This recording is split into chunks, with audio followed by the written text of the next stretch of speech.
estoy enojado, vamos a invadir el mundo. Ustedes cabrones nos invadieron. Bueno, Y no por la última vez, ¿eh? Los pastes son de Cornwall. No sabía cómo iba a ser México. Amo los mexicanos. Yo siempre he sido esa mezcla de fresa y barrio, de hecho. ¡Ah, perro! El chilanglés. Un inglés muy mexicano y muy alburero. Hoy nos narra cómo se enamoró de México y echamos unos buenos chismes. No sé qué soy. O sea, era un poquito complicado. Soy inglés. ¿Tú qué vas a saber si tu papá es jardinero? Para ellos, nosotros somos los pobres, los pinches, que no valemos nada. Nunca en la vida he sentido en casa más que en este lugar. Respeto, derecho ajeno es la paz. Benito Camelo. No, Benito Juárez. Ah, sí. Ah, era broma. El chilanglés, un británico en México. ¿Qué es la diferencia entre británico, alguien de Reino Unido, inglés, galés, etcétera? Pues sí, qué interesante pregunta, porque siempre me lo preguntan aquí. Incluso hay unas personas de la isla que tampoco lo saben. La isla se llama Gran Bretaña. ¿Ok? Entonces ahí adentro de esa isla tenemos Escocia, Arriba. arriba, En el parte más norte, Inglaterra y Gales. Entonces, esos son como regiones o naciones, si quieres ser muy como específico. Ok. No es un país. Bueno, yo creo que ya se va a meter mucho hate a tu canal porque la gente no les gusta cuando yo digo que Inglaterra, Gales, Escocia no son países, pero realmente no lo son. Pero juegan en el Mundial, juegan en la Eurocopa. Uf, pero eso es interesante. Pero ya si quieres entrar desde ya en los detalles, vámonos. Mira, la razón por qué esos países juegan en el Mundial, en FIFA, es porque antes de que existía FIFA, había la Football Association de Inglaterra. Porque eran los ingleses, bueno, hay un debate si fuera Escocia o Inglaterra, pero que puso las reglas para el fútbol. Y cuando la Asociación de Fútbol, de FA, estaba a cargo de todos los partidos internacionales al principio. Y ya cuando llegó FIFA, the Football Association decidió, o sea, sí le vamos a dar a ustedes el poder, siempre y cuando a nosotros nos mantienen como Escocia, como Inglaterra, como Gales. De hecho, el primer partido internacional era Inglaterra-Escocia. Entonces, si ves a los Olimpiados, por ejemplo, es Team GB, es decir, Great Britain. Gran Bretaña, que es el nombre de la isla. Ok, o sea, la isla, no, ubicamos a la isla, la gran isla, sí, ahí, que es Gran Bretaña, y la isla de Irlanda, ¿no? Que así es. Se divide en, pues, la República de Irlanda, si no me equivoco. Exactamente. Y Bueno, norte de Irlanda. En los viejos tiempos se autonominaron los dos islas juntos como British Isles, pero hoy en día eso pues ya tiene 105 años que la República de Irlanda no tiene nada que ver con Bretaña. Entonces hay varias maneras que puedes llamar esos dos islas juntos. La más fácil de todo es Irlanda y Bretaña. También dice incluso archipiélago norte atlántico, islas celtas. Ok, eso nunca escuché. Es como para ser más como correcto, más correctamente políticamente, porque no son British Isles, porque No. Irlanda es un país, es una república, tiene 105 años que es independiente, y entonces el nombre como tal oficialmente del país es el Reino Unido de Gran Bretaña y Irlanda del Norte, es decir, la isla con la parte norteña de la isla de Irlanda. Ok, eso es el Reino Unido, ¿no? Como Reino Unido. Hablaste antes de, creo que, pues sí, hay banda que sabe, pero muchos creo que no, como de Gales. Wales. Wales, ok, claro. En inglés. En decimos. inglés es Wales, En español es Gales. Gales. Me llama mucho la atención porque una vez vi palabras en galés y que son muy largas también. Sí. Tú, de hecho, me comentaste antes, eres mitad inglés, mitad galés. Mira, yo soy escocés, inglés, galés. Okay. Soy esa mezcla de los tres, así que yo sí soy británico.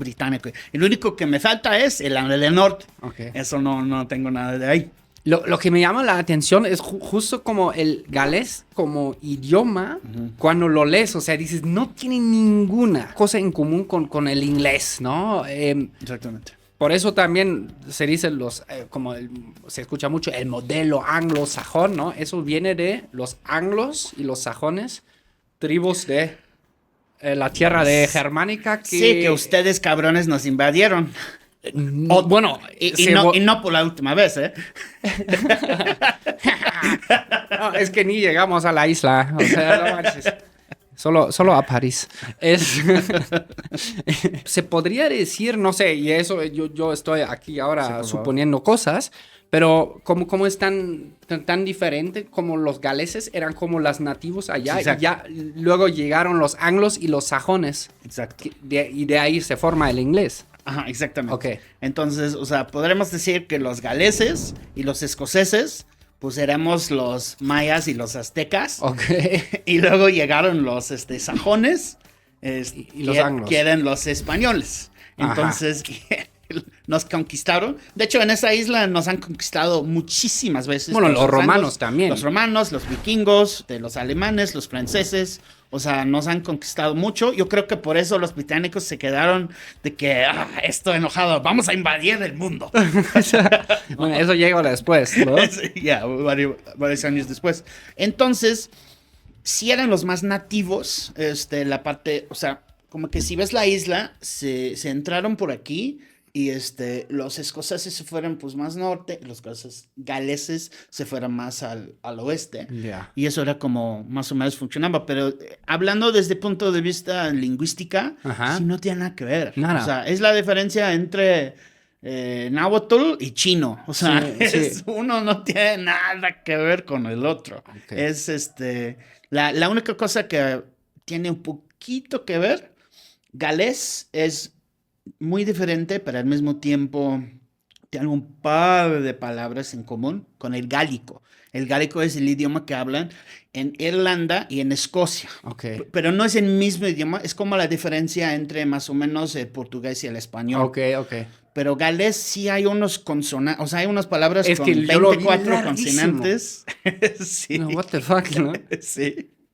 ¿Quieres escuchar una palabra muy dime larga una. en galés? ¿Me das un segundo? Sí, tiene. Que no la tengo a la mente, pero sí la puedo pronunciar porque ya lo he intentado antes. Me la tienes que mandar por WhatsApp, esa palabra, porfa. Te voy a decir el nombre Ok. de la estación de tren más largo de Gales. Ok. Llanfuereth, Pwllgwyngyll, Glaenlegoreth, Craindroveyantres, Silogros, Llantysedio, Gogogoth. A la madre. Es una palabra. Guay, bueno, ahora llegando a la siguiente estación. Tienen que empezar desde 30 segundos antes. Y tiene mucho de... Sí, shla. O sea, doble L se pronuncia shla. Llanfuereth, Pwllgwyngyll. De hecho, a diferencia de Irlanda y Escocia, donde la gente pues realmente no lo hablan mucho, no es muy común. En Gales, desde los 70s, había un empuje muy grande adentro del país para revivir el idioma. Entonces, en los 70s no había casi 100,000 personas, 200,000 personas a lo mucho que hablaron este idioma. El día de hoy, de los 3 millones de habitantes, 1 millón de ellos ahora autodominan, o sea, dicen que ellos hablan el idioma. Y por ley, todos los letreros que están en la calle están bilingües. Okay. Entonces ahí incluso vas al Tesco, que es el supermercado más grande, todo está en inglés y gales. Oye, y también hubo una comunidad aquí en México de británicos ingleses en Hidalgo, si no me equivoco. Sí, por ahí más o menos los 1820s llegaron muchos mineros de Cornwall, o sea, es decir, Cornish. Entonces fueron a muchas partes y vieron específicamente a Real de Monte y Hidalgo para las minas de plata. Entonces, si vas al día de hoy a Real de Monte, es súper interesante porque sientes como esa mezcla, como el mexicano con el Cornish, es un poquito como el chilanglés, ¿no? Hasta los pastes, ¿no? O sea... Sí. Pues, o sea, se consiguen en Hidalgo, yo los comí en Pachuca, en todos los pueblitos mágicos, pero pues también ustedes en Inglaterra tienen algo así, ¿no? Ajá, los pastes son de Cornwall, son Cornish originalmente. Y la idea era de cuando los mineros entraban a la mina, pues era muy sucio, ¿no? Entonces pusieron su carne, sus verduras y lo querían ¿cómo le digo? Envolver en hojaldre para que se quedaba limpio, por decir. El único museo del paste del mundo está ahí en Hidalgo. Órale. De hecho, es muy interesante porque lo abrió el rey Carlos de Inglaterra, junto con su esposa. O sea, es un big deal. Tienen un hermandad. Siempre hay eventos de la embajada británica. De hecho, ahí van a ver, ahí en mi capítulo de YouTube, de hecho, unas historias interesantes. No voy a dar el spoiler de lo que va a pasar, pero cosas muy interesantes, porque justo este año están celebrando 200 años del Festival del Paste. Oye, ¿y en qué parte de Gran Bretaña tú creciste? Pues yo nací en Escocia, Ok. ahí en el frío de Escocia. Y a los 7 años yo me mudé a muy cerca de Liverpool. Liverpool. Exactamente. ¿Le vas al Liverpool? Así es. Sí. Es el mejor equipo del mundo. Órale. ¿Estás triste porque se fue Jürgen Klopp? Estaba muy triste que se fue Jürgen Klopp. Sí, estaba muy triste. 9 años con nosotros. Uno de los ganó la Champions. Ganó la Liga por la primera vez en 30 años. Sí. Que era, o sea, para nosotros ganar la Champions era padre, pero pues ya tenemos 6. Pero no gana la Liga en 30 años. Uf, sí. Lo celebraron más incluso que la Champions. Claro. Sí, lo celebramos mucho más. Sí. Yeah. Bueno, los dos son padres, ¿no? Claro. Jürgen Klopp es un legend. Sí, lo amo. Desde ahí siento que desde que ese entrenador que antes pues estuve en el Dortmund, en Alemania, en el Mainz, como cuando empezó a ir a Inglaterra, ya siento que ya nos quieren un poquito más, ¿no? Sí, claro. Entre Alemania e Inglaterra tenemos como una relación hoy en día un poco de amor-odio, ¿no? O sea, nos hacemos, sí. O sea, sobre todo esos cabrones nos hacen bromas muy pesadas en la guerra, ¿no? Sí. El humor británico es muy negro, muy oscuro, sí. Y sí hay muchos chistes para los alemanes. Es como los chistes de los gallegos o algo así. Y incluso hay algunas personas que para mí lo llevan demasiado. O sea, que para mí, a mí me gusta la rivalidad y tú y yo podemos echar carrilla y así. Pero sí hay algunas cosas que no les gustan a los alemanes. Y la entrada de Jürgen Klopp sí cambió en la mente un poquito de las personas porque sobre todo no tiene este estereotipo alemán de que son muy serios, de que son muy así, que no hacen bromas, solo mandan gente. No. Procesos y trabajo. No, él es más como... Sí, es muy buena onda. Hace chistes y así. Es muy carismático. Ok, entonces creciste básicamente en Liverpool. Así es. ¿Cómo nos podrías comentar un poco más cómo fue? O sea, Liverpool es una ciudad muy interesante. Es un puerto de Liverpool, ¿no? Era una ciudad muy importante durante el Imperio Británico. De ahí salían muchísimos barcos para explorar el mundo, cuando todavía no se conocía todo el mundo. Y era de las ciudades más ricos del Imperio Británico.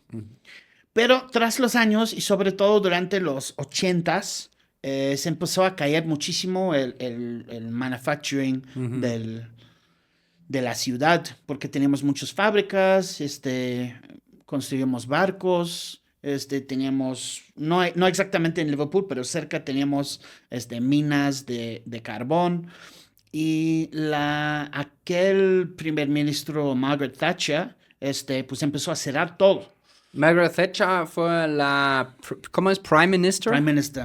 ¿Cómo se dice eso en español? Primer ministro. Ah, ok. La primera ministra que hizo como un cambio bastante radical, ¿no? Muy en la radical. Economía de Gran Bretaña. Sí, exactamente. De hecho, ella es amado, sobre todo en el sur y Londres, y odiada en Gales, Escocia, el norte del país, sobre todo en Liverpool. Entonces sí hay esta polémica súper radical que igual estamos viendo más el día de hoy mundialmente, pero ya para nosotros ese es old news, porque ya teníamos la gente que la amaba y la gente que lo odiaba con todo. Entonces, pues yo crecí en un ambiente de una ciudad que, o sea, vas caminando y los edificios son súper bonitos. Pero luego vas 2 pasos y están súper viejos, están cayendo.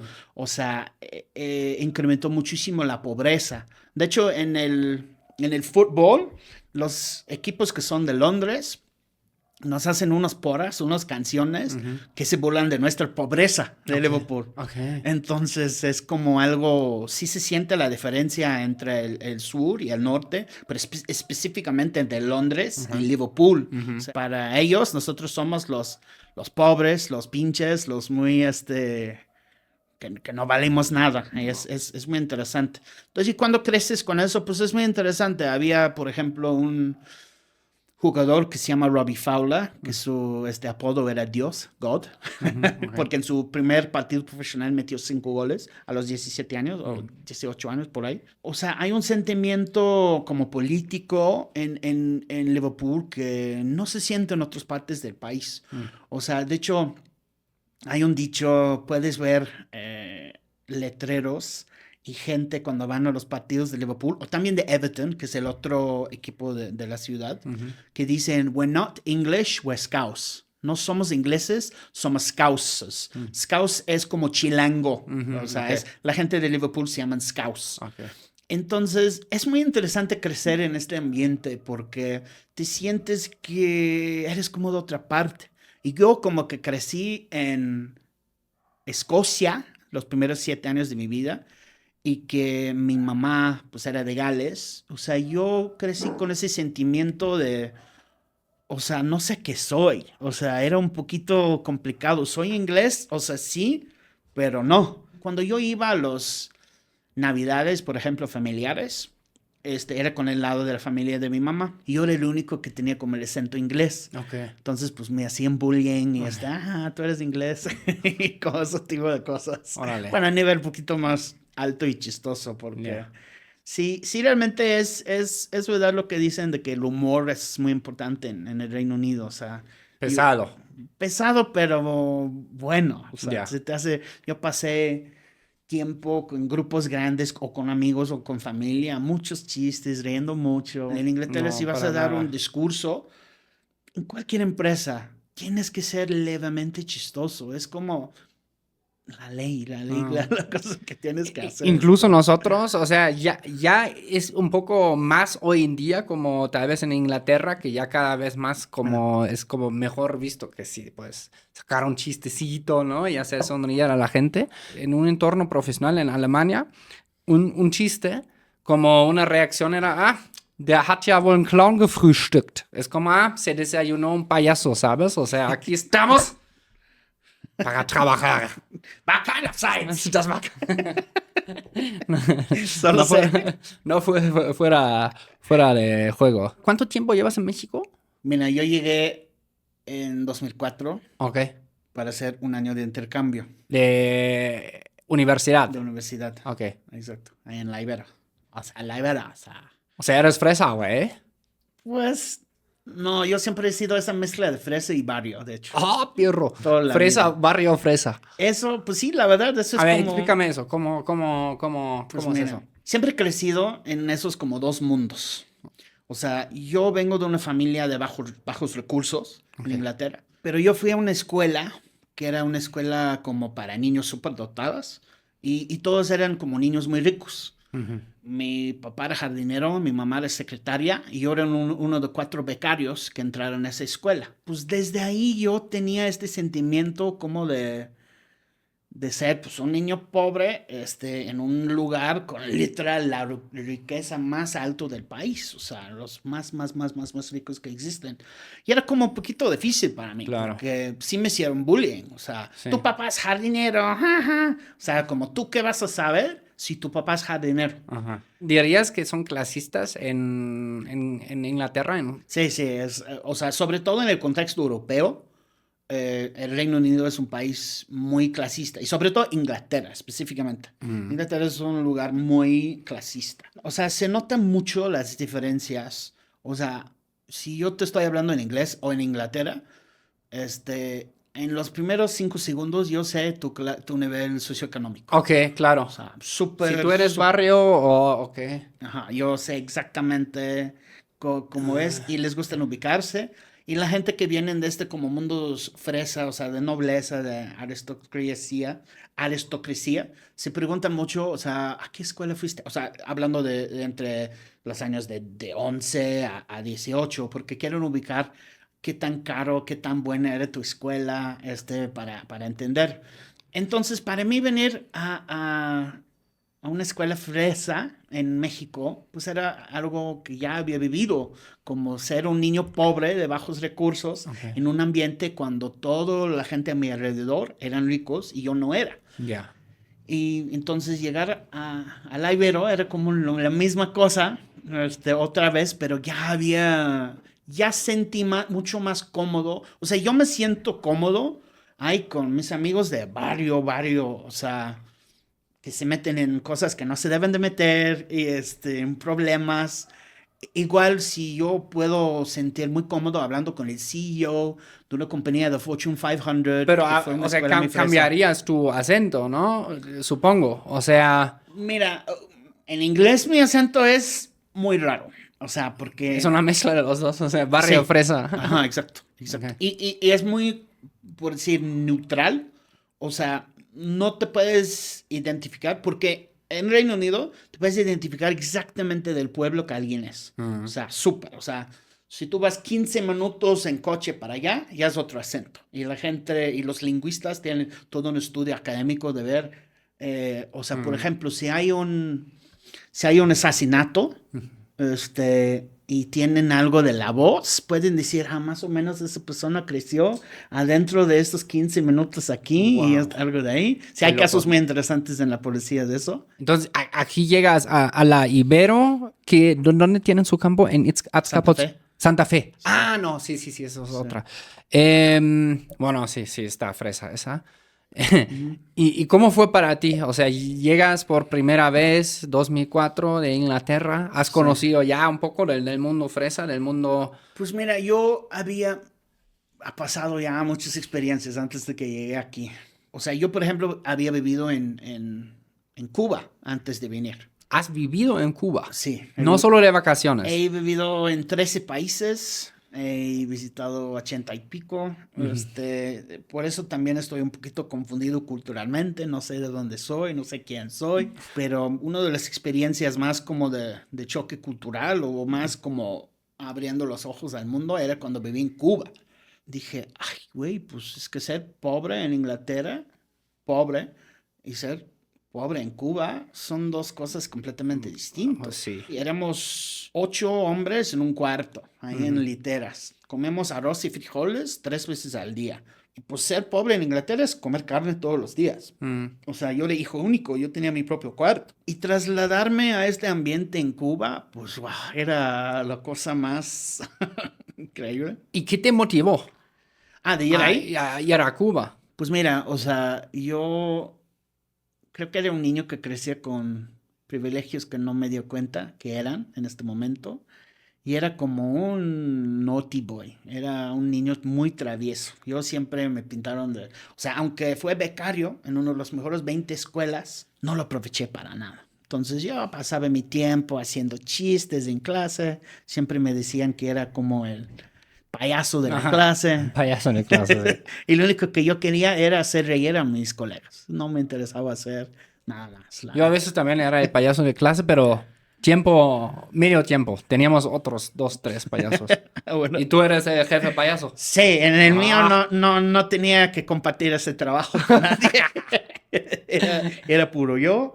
O sea, ahí en el parent-teacher meeting, o sea, cuando van los papás para hablar cada semestre de la escuela, los profesores siempre se quejaban de mí. Había una profesora específicamente que lloraba porque yo era tan como travieso. Eso es interesante, Vana. Comentan abajo si eso también existe aquí en México. O sea, curioso que lo dices, existe tanto en Inglaterra como en Alemania. Una vez al semestre o cuartimestre a veces citan los papás a la escuela y pues sí, vas hablando con los profesores cómo se está portando tu hijo, tu hija en las clases. Que en mi caso, pues yo era un niño neurodivergente, pero no me habían diagnosticado todavía.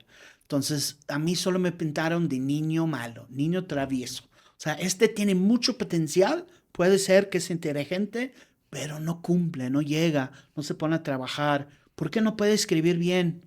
O sea, ¿por qué no puede leer bien si cuando hablamos con él sí tiene mucha inteligencia intelectual? Entonces, pues para mí era parte de mi culpa, parte no mi culpa también, porque, o sea, hoy en día yo creo que los profesores están mucho más encima del tema de neurodivergencia de los alumnos. Así ahora este niño, pues travieso, me echaron de una escuela, me echaron de otro. Terminé, a los 15 años salí de high school.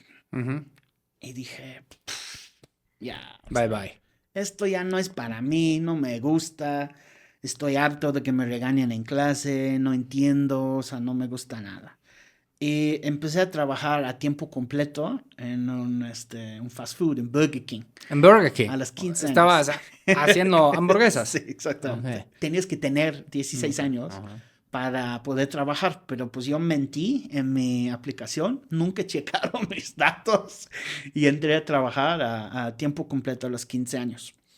Y yo estaba bien feliz porque, o sea, mis papás no tenían dinero para darme, o sea, yo no pude ir a hacer las cosas divertidas con mis amigos, no pude invitar a una chica al cine, porque pues no teníamos nada. Y hay un concepto, no sé si existe en Alemania, pero en Inglaterra se llama gap year. Gap year, sí, muchos lo hacen. O sea, justamente cuando sales de la escuela, ¿no? Y estás a punto de entrar a la universidad o haces tal vez una formación profesional, pero un año y vas a otro país, que puede ser Tailandia, que puede ser México, que puede ser como que tú quieras y que puedas de cierta manera pagar también, ¿no? Pero también la idea es mantener los costos muy bajos. Entonces, en Inglaterra había muchas caridades, o sea, muchas organizaciones sin fines de lucro, que mandaba gente para hacer cosas o voluntariados en varias partes del mundo. Y a mí me eligieron para ir a ser profesor voluntario en Cuba. ¿De profesor de inglés? Profesor de inglés. Ok. Profesor voluntario de inglés en Cuba. Pero la idea de su caridad o su organización era muy de, vas al lugar para vivir como la gente de ahí. O sea, no es para que estás living la vida loca en este entonces. Entonces, es decir, o sea, tú vas a vivir como viven los cubanos. Es decir, yo tenía mi carne de identidad que en teoría me dejaba pagar las cosas en pesos cubanos, porque en este entonces había dos monedas, era el dólar y el peso cubano. Y los extranjeros y turistas tenían que pagar en dólares y los cubanos en pesos cubanos. Fue un choque más grande. Nunca he tenido en la vida, ninguno de los 13 países que he vivido, tuve una experiencia de tanto choque como esta, porque era todo lo opuesto de lo que yo he vivido de niño. Ok, ¿podrías especificar como que en Cuba fue el mayor choque cultural para ti? Todo era muy difícil. O sea, como dicen en Cuba, no es fácil. Vivir en un mundo que era tan diferente del mío. O sea, yo no sabía cómo comportarme en un lugar donde no entendía nada, porque no hablaba español cuando llegué a Cuba. Y hablaban tan fuerte, tan rápido. Sí, es que aparte o sea, casi tu primer contacto con el español en Cuba está cabrón. Eso de vivir en una pobreza creo que era una experiencia muy dura, pero a la vez me ayudó mucho de formarme en la persona que soy hoy. O sea, esas experiencias uno tiene que tener para fortalecer carácter, para ser más fuerte, para salir de tu burbuja y para darte cuenta de lo tanto que tienes. O sea, yo crecí con ese sentimiento de que yo era pobre. Yo sentí con esa injusticia de la vida, de por qué todos mis amigos traían chofer y traían coches bonitos y yo no. O sea, porque cuando yo jugaba cricket en la escuela, todos mis amigos tenían el equipo y los pads suyos y yo tenía que usar los que usaran, o sea, los becarios, básicamente. Y llegué a Cuba.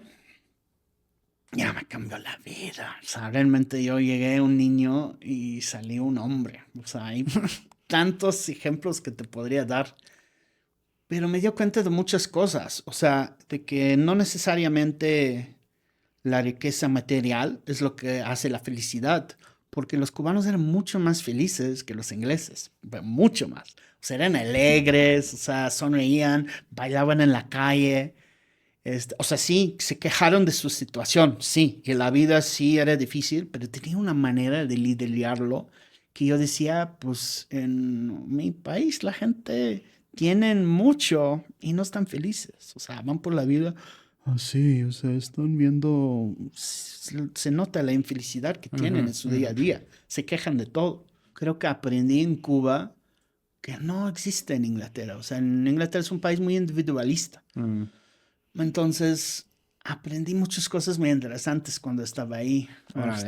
Éramos 4 hombres ahí en el cuarto de 8 y quejábamos mucho. Ay, está muy difícil, hace demasiado calor.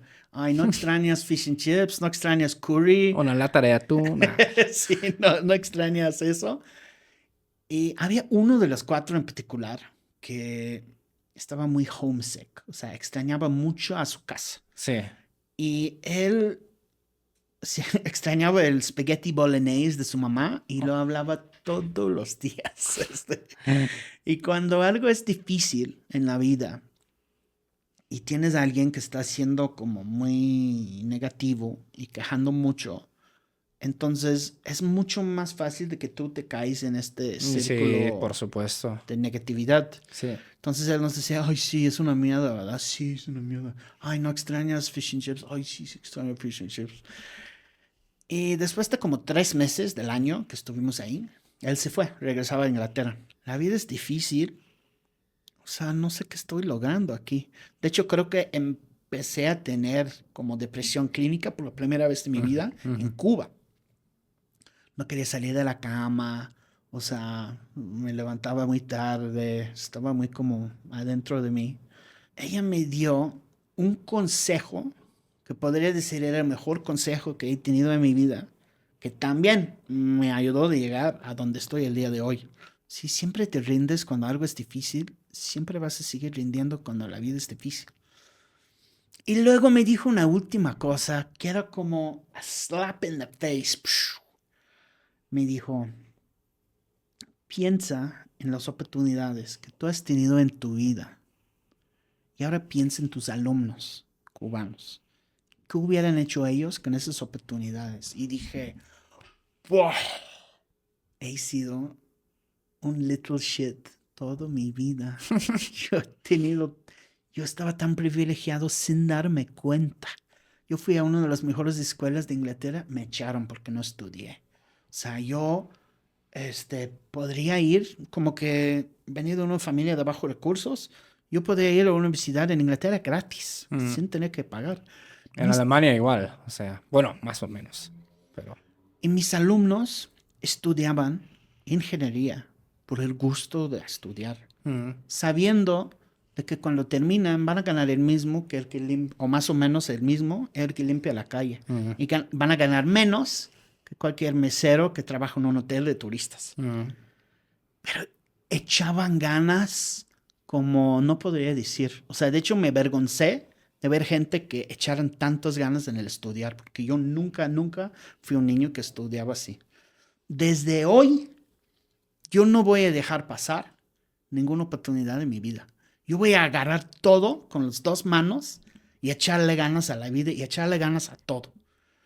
Entonces yo dije, bueno, nunca quise ir a la universidad, a huevo voy a ir a la universidad, tengo que ir. ¿Cómo puedo dejar pasar esta oportunidad? Y yo en la universidad, como que había tenido esta experiencia de Cuba, ya me había madurado. Y por la primera vez en mi vida, o por la primera vez desde que tenía 10 años, saqué buenas notas. Porque en mi primer semestre me diagnosticaron ADHD, o sea, TDAH, dislexia, dispraxia. ¿Dispraxia qué es? Dispraxia es cuando tenías unos problemas de coordinación físicas. Okay. Entonces, en mi caso, yo sufro muchísimo y no puedo escribir a mano. Okay. Porque mi mano no da para eso. Tengo varios compas que son muy matemáticamente, son unas bestias. Justamente 2 de mi pueblo. también, o sea, antes nos burlábamos de ellos, ¿no? De su escritura Ándale. a mano. O sea, son listísimos, ¿no? Hoy en día tienen puestos muy chingones, pero será también, probablemente Sí. nunca los diagnosticaron, Sí. pero yo me acuerdo, ¿viste Sí, la sí, letra de fulanito? No voy a decir los nombres ahora. Ok. Sí, ese es algo Y muy... dislexia es problemas de lectura. Problemas de lectura, pero también es más que eso. Es un tipo de neurodivergencia cuando los neuronas de tu cerebro funcionan de manera distinta.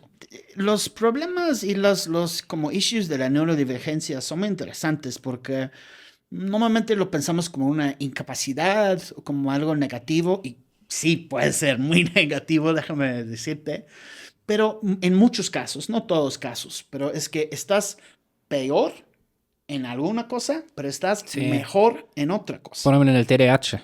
A mí también me lo diagnosticaron a mis 30 y picos, Mira. ¿no? Y, ya, ahora sí entiendo ciertas cosas, ¿no?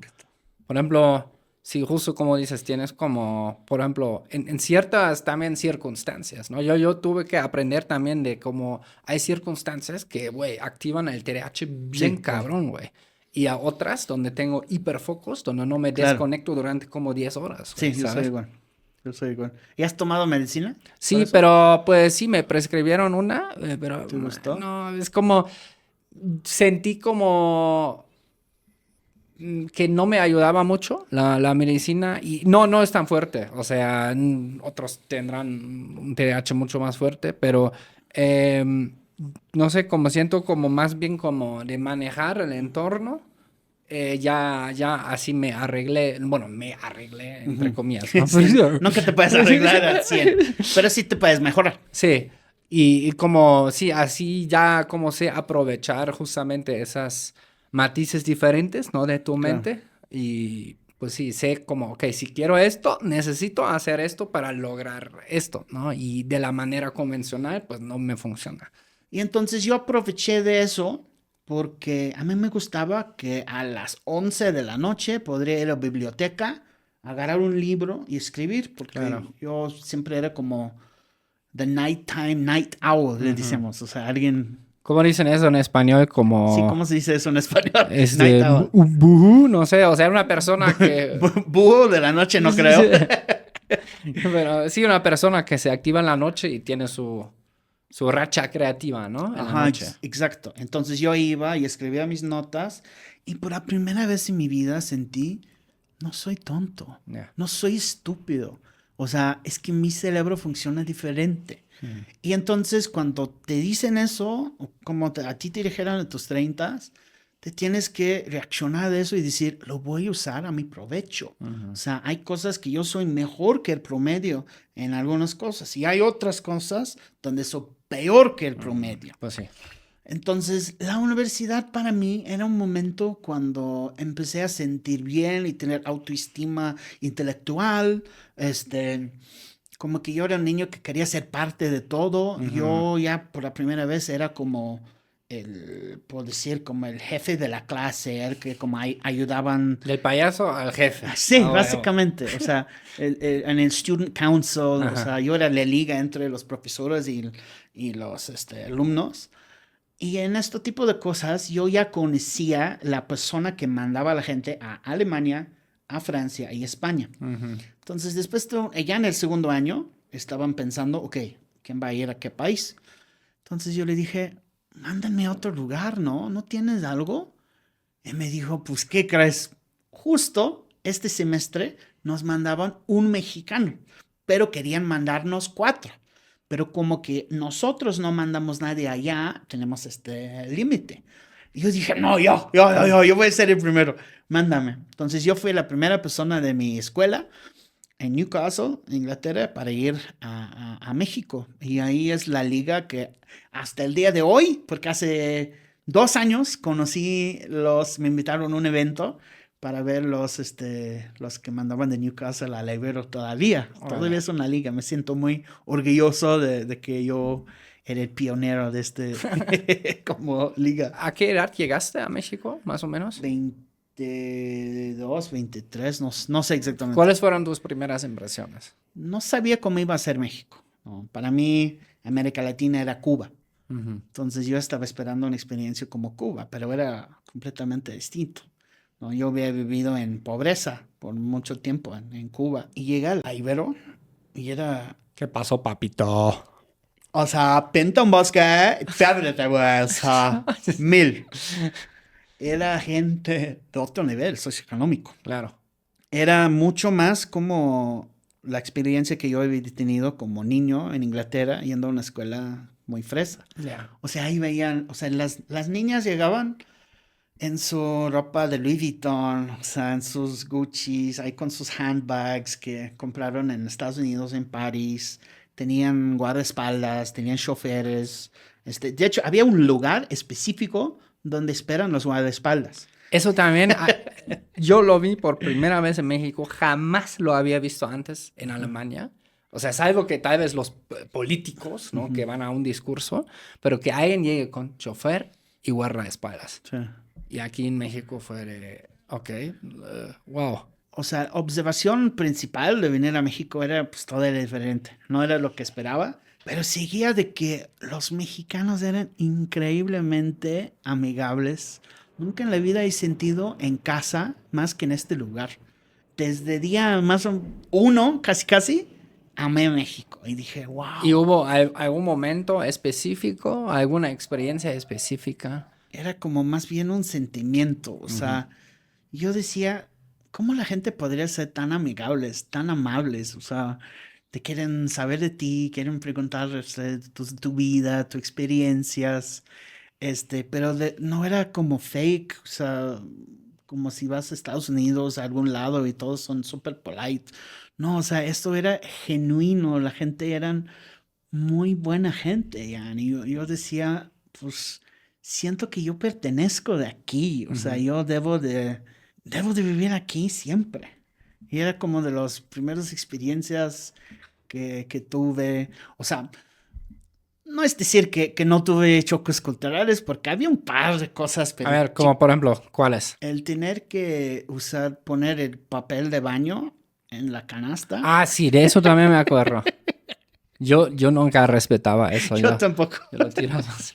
Y nunca se inundó. Sí, no, yo tampoco.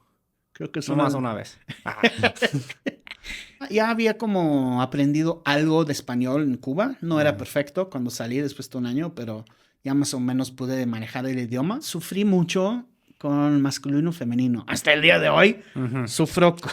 Ah, claro, porque ustedes no lo tienen. No, o sea, pues sí, para nosotros pues no hay masculino ni femenino, o sea, todo es un it. Cuando me enteré que existe esta manera de hablar más incluyente, o sea, el idioma incluyente, dije, qué bueno, en vez de tener dos géneros, ya vamos a tener uno.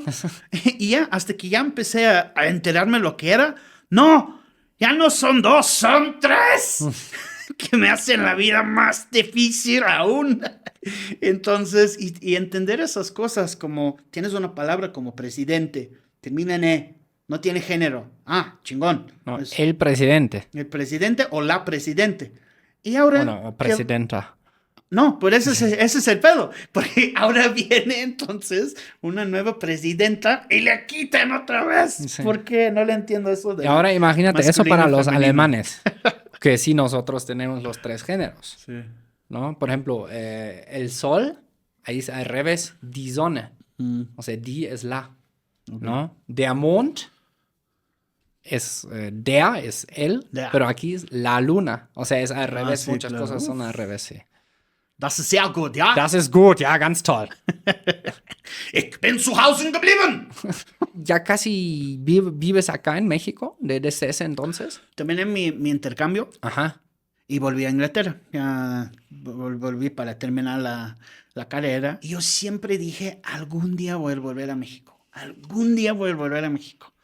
Y me llamó una compañía de un red social. Y me dijo, ¿quieres venir a México? ¿Puedes decir el nombre? No. Una red social grande. Ya me escriben un mail, somos de tal compañía, queremos entrevistarte, ¿quieres venir? Y yo, ¡sí! Ni pregunté el salario, que tal vez no era la mejor idea del mundo, pero yo dije, México es donde tengo que estar. Entonces ya que pude volver, amo vivir en México, o sea, amo los mexicanos, estar aquí es increíble. Y tampoco es que ando con los lentes de rosados, de que todo es perfecto en México, no tiene ningún defecto, no, claro. Como los que nomás luego están en la Condesa, ¿no? Wow, I love Mexico City. Eso me sale de la Condesa. Sí, ni siquiera hablan español. Sí, bueno, sí, eso sí, es verdad. Y pero para mí, todo lo bueno que tiene México es mucho más pesado que lo malo. Y ya sé que eso va a ser diferente para cada persona, pero para mí yo estoy súper feliz de estar aquí. ¿Y algún choque cultural que hayas tenido que, aparte del papel del baño, que, o sea, que sí te costó un buen para adaptarte? Pues para ser sincero contigo, no tantos. O sea, la neta, yo creo que hay personalidades que se encajan con lugares diferentes. Y hay maneras, o sea, yo he visto en otros capítulos tuyos, en varios, de hecho, se dice, no se puede generalizar, no se puede generalizar. No, es que por eso siempre digo que es aparte de experiencia. No somos como aquí el programa como otros que, es que yo soy el influencer intelectual, te voy a explicar el mundo. No, güey, o sea, es experiencia y que una experiencia puede ser muy diferente a la otra, güey. Pero yo voy a decir algo que va en contra de eso. Ok. Que sí se puede generalizar siempre y cuando está basada en data. O sea, yo como mercadólogo, lo que hacemos todos los días es un tema generalizar. Pues por supuesto, o sea, es como al final el cerebro tiene la detección de patrones, ¿no? A veces nos puede ir por el mal camino porque vemos patrón y decimos, no, mira, eso es esto, pero y lo metemos en un cajón que tal vez no pertenece, ¿no? O sea, pero obviamente generalizar también incluye que pues de cosas muy simples, o sea, que algo te ha pasado así antes y tú ves una situación parecida y ya tu intuición te dice, aguas, alarma, ¿no? Pero pues yo te preguntaría, ¿qué es la cultura sino una generación de gente? No, por supuesto, es algo siempre en común, es algo, pues, pero puede tener un chingo de matices, ¿no? Claro, y ahí entra la parte estadística. Cuando ya estudias estadística y ves las cosas de manera que la gente que no han estudiado estadística a veces no ven lo mismo. O sea, puedes tener un patrón y puedes tener el promedio que está aquí. Siempre va a haber outliers. O sea, no es decir, pues sí. No es decir que toda la gente que es de este lugar van a ser así. Ajá. Pero hay un patrón en común entre la mayoría. Y ahí entra la parte de la data, que es muy importante, porque, por ejemplo, o sea, hay una manera de medir culturas, bueno, hay muchísimas. Sí. Hay estudios muy interesantes. Muy interesantes, por ejemplo, no sé si conoces Hofstede. Hofstede, por supuesto. Hofstede. Que investigó la cultura en un chingo más de 80 países en IBM, ¿no? IBM, exactamente. Sí. Entonces, él tiene una manera de medir culturas, cuando yo estaba... Colectivismo, individualismo. Eso es uno muy importante. Femenino, masculino. Power distance. Ajá, sí. Hay muchas cosas aquí donde sí podemos de manera objetivo de medir y diferenciar a los países. Sí. Y por ejemplo, para mí, yo creo que mi personalidad siempre era más... como es el promedio en México, que era de Inglaterra. Yo soy una persona mucho más colectivista que individualista. Sí. O sea, yo creo que todos somos iguales, de que debemos creer en la igualdad. Yo no soy mejor que nadie y nadie es mejor que yo. Eso es el Pero eso también, luego en ese estudio, por ejemplo, que ven que mencionas el colectivismo, después hubo otro estudio, creo que se llama Globe, y ya ahí hicieron otra dimensión de colectivismo, porque hay el colectivismo, se puede malinterpretar un poco, ¿no? Porque justo como tú dices, ¿no? Como los ideales más como de que van apegados al socialismo, comunismo, etcétera, ¿no? De todos somos iguales, no debería haber como un orden social o jerarquías en la sociedad. Eso luego lo dividieron en una dimensión y la otra dimensión era más bien como nuestra relación con la tribu, así decirlo, claro, ¿no? Con los que nos rodean. Esas son dos cosas completamente diferentes. No son diferentes. Bien tú puedes ser colectivista en una cosa, por ejemplo, que dices, no, si yo hago mucho caso a lo que en mi entorno se dice, se hace, etcétera, pero por el otro lado tú puedes opinar, no, pues por supuesto yo soy uno de los más ricos del país y no debería haber más igualdad, ¿sabes? Pero esto, o sea, sí es correcto lo que dices, pero yo le dividiría en otra cosa, porque eso, cuando estamos hablando, por ejemplo, de monarquía, que está en todo control y gente más abajo, eso se habla más de power distance. Power distance, sí. Entonces, la igualdad de gente, igual dejé como un mal ejemplo, porque la igualdad de gente más bien se enfoca más en power distance, de que qué tanto... Distancia de poder, ¿no? Distancia de poder. Sí. De qué tanto la gente abajo acepta que hay una gran desigualdad. Y arriba, exacto. Y en México es bastante aceptado el power distance. Es muy grande la diferencia. Grande. En Alemania, por ejemplo, es más, más... Como en Escandinavia. Sí. Incluso nosotros en Alemania, o sea, eso también, ¿no? Son como esos, de ese estudio se me hace tan interesante. Y luego hubo muchas continuaciones de ese estudio, ¿no? De si alguien en una jerarquía de empresa, un trabajador común, dice algo, una corrección, o corrige incluso a un superior en Alemania, no está tan extraño que pase, ¿sabes?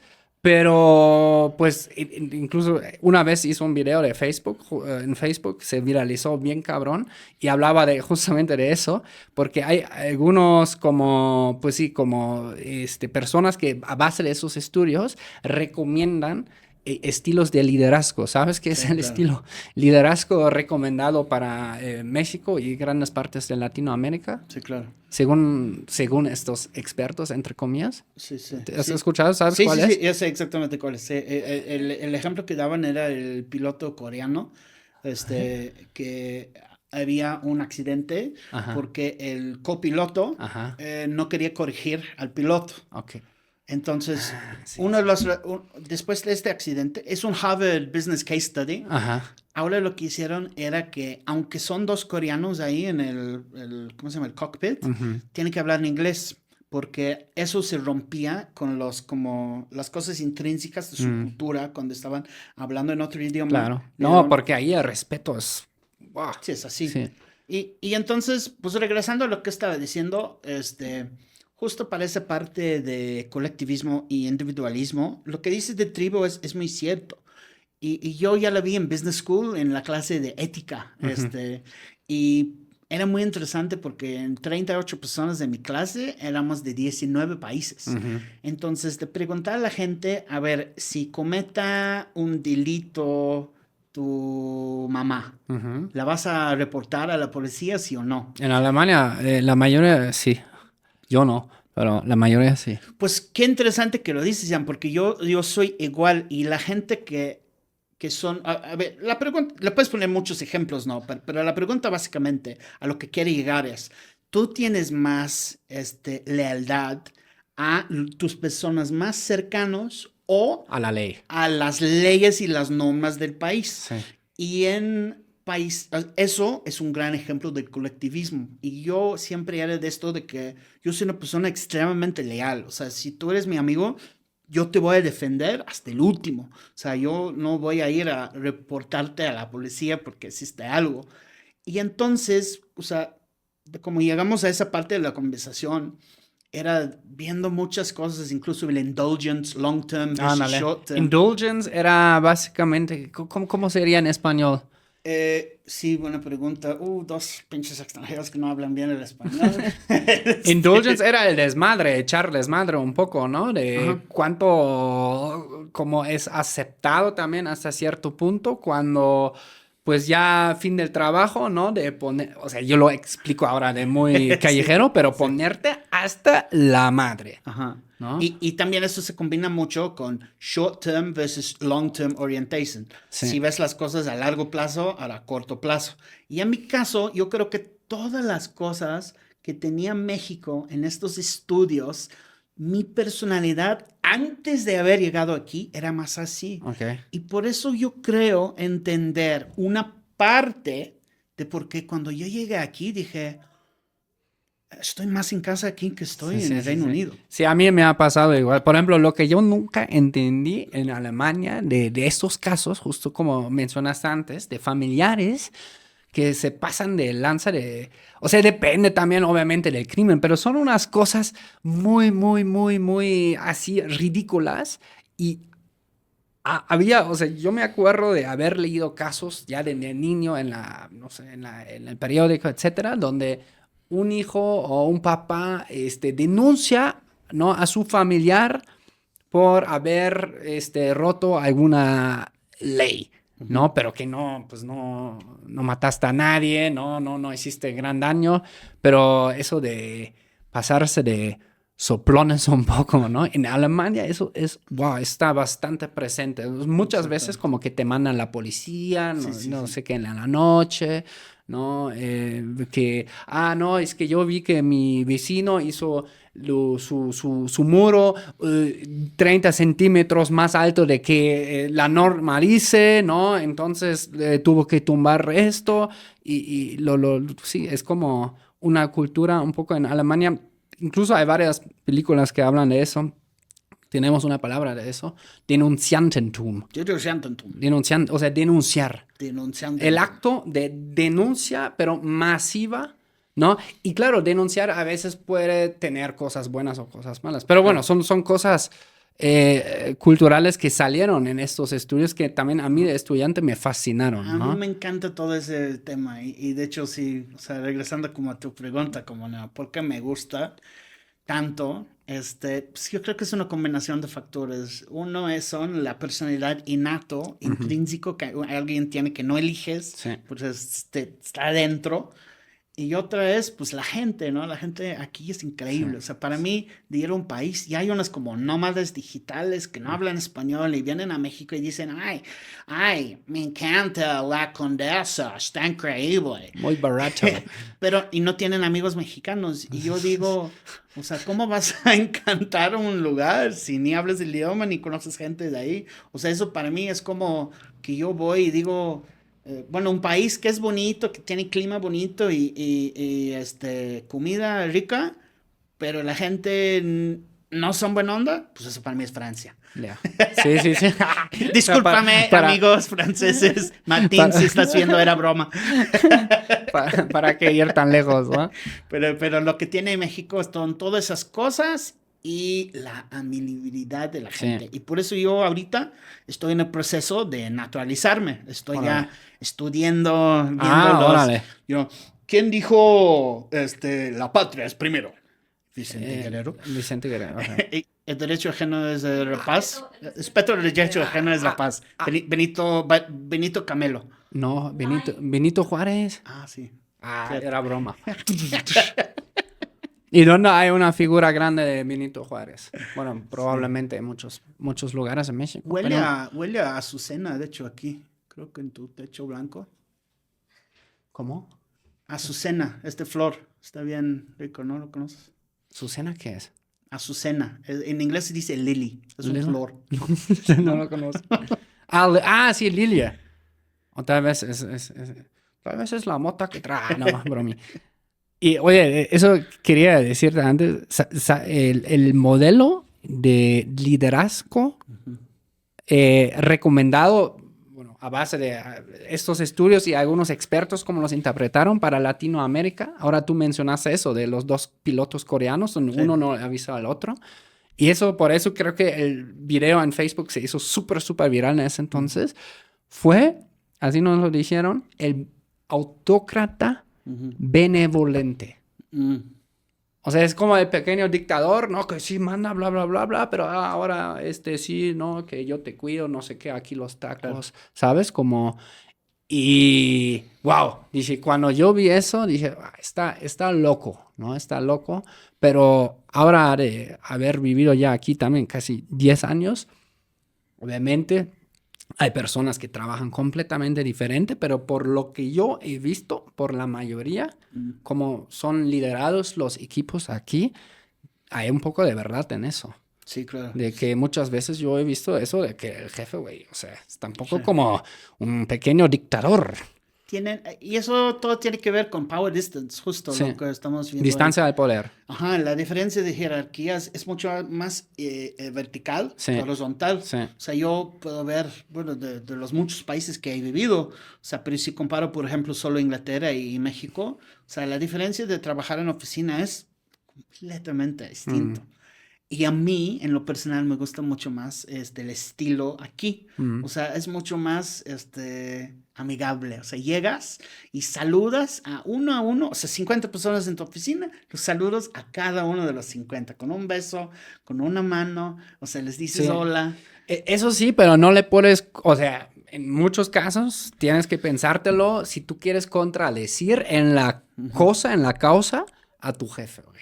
Sí, claro, y ahí hay jefes que inviten a hacer eso y hay otros que Que no lo quieren. Y es muy interesante si lo ves desde el punto de vista cultural. Y no hablo de cultura nacional de México, sino o sea, cultura de compañía, porque yo he trabajado en compañías aquí, mexicanas, que tienen una energía que es mucho más horizontal. Sí, es que ya hay como muchas más, es que como hay tanta influencia cultural de todos lados acá, o sea, yo también he visto en los últimos años un chingo de organizaciones que también funcionan bien diferente a esto. Bien diferentes. A mí me interesa, ustedes comenten abajo en su chamba cómo lo describirían. Si se atreverían a contradecir algo, o sea, si ustedes saben que están 100% en lo correcto y su jefe está cometiendo un gran error, ¿se lo dirían?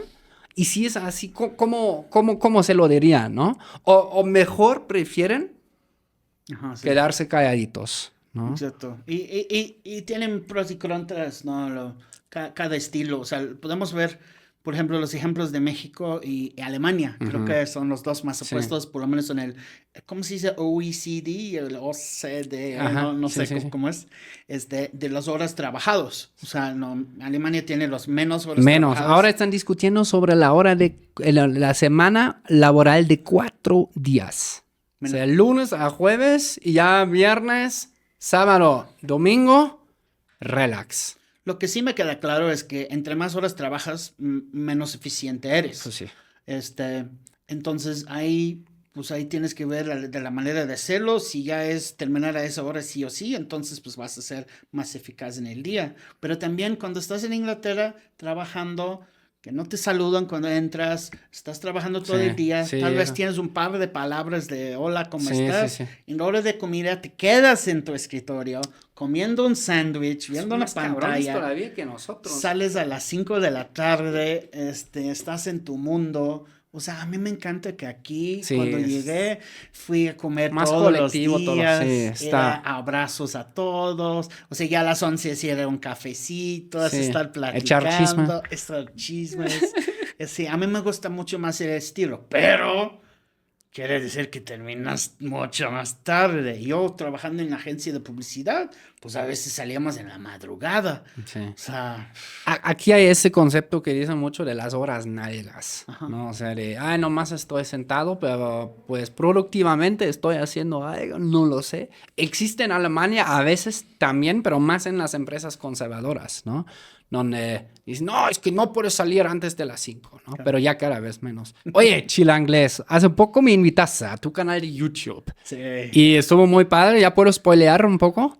Claro. Fuimos a muchos restaurantes que ni yo conocía alemanes en la Ciudad de México. ¿Cuál es el lema de tu canal? Sí, pues mira, se trata de viajar sin salir de la Ciudad de México. Ok. Entonces, la idea es, cada capítulo es un país diferente y nos enfocamos en aquel país. Exploramos la cultura, conocemos gente que son de ahí, inmigrantes. Por ejemplo, por eso te invitamos para lo de Alemania. Te preguntamos de tus experiencias de México, cómo ves la vida. Y se enfoca mucho en la comida. Entonces, pues vamos, exploramos, comemos salchichas alemanes, comemos otras cosas. Sí. Tomamos unas cervezas alemanas. Unas pocas. Unas pocas. Terminamos súper temprano, completamente bien. Y pero cosas interesantes como Vamos a museos que tienen algo que ver. Encontramos, por ejemplo, sin dar los spoilers, encontramos cosas parecidas entre la música tradicional de Alemania y México. Fuimos a un museo que habla mucho de la historia de Alemania. Hay incluso cosas de organilleros. O sea, no quiero dar todos los spoilers, pero el punto es de explorar la cultura de aquel país sin salir de la Ciudad de México. Porque en la Ciudad de México, ya desde hace décadas, incluso probablemente siglos, siempre han llegado diferentes comunidades de todo el mundo, ¿no? Desde libaneses, de otros países de habla árabe y cultura árabe, ingleses, bueno, ustedes fueron más como a Hidalgo. Pero es sumamente fascinante, ¿no? Los españoles tuvieron un piquito efecto aquí. Y sí, y hay muchas comunidades, incluso como que uno dice, ay, ni sabía que estos ya habían llegado en tal año acá. Bueno, hoy en día incluso, pues son mexicanos, ¿no? O sea, como si ya están aquí en la segunda, tercera, cuarta generación. Pues yo conozco, por ejemplo, muchos mexicanos con raíces libaneses, por ejemplo. Claro. ¿No? Entonces, pues si la gente que están viendo tienen recomendaciones de restaurantes extranjeros, si conocen gente extranjero, que me sigan a mi canal y me lo recomiendan para que sigamos viajando sin salir de Ciudad de México. ¿Cómo estás en YouTube? El Chilanglés. El Chilanglés. Ahí puedes poner la liga abajo. Va que va. Bueno, de todos modos siempre está arriba y abajo, así que chéquenlo. Pronto vamos a sacar el capítulo que grabamos en conjunto. Sí. Sacamos buenos chistes. Muy divertido. Entre ingleses y alemanes. Sí. Unos que no van a salir al aire. ¿Cómo crees, carnal?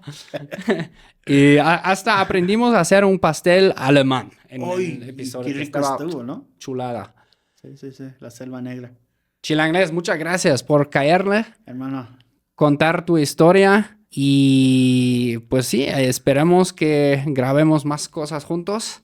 Ándale. Hay un poco de comedia, yo creo que tú y yo podemos hacer. También. Ya saben, mana, eso fue Choque Cultural, el podcast que rompe burbujas y une culturas. Sigan al Chilanglés, nosotros nos vemos muy pronto. Chau, chus, agur.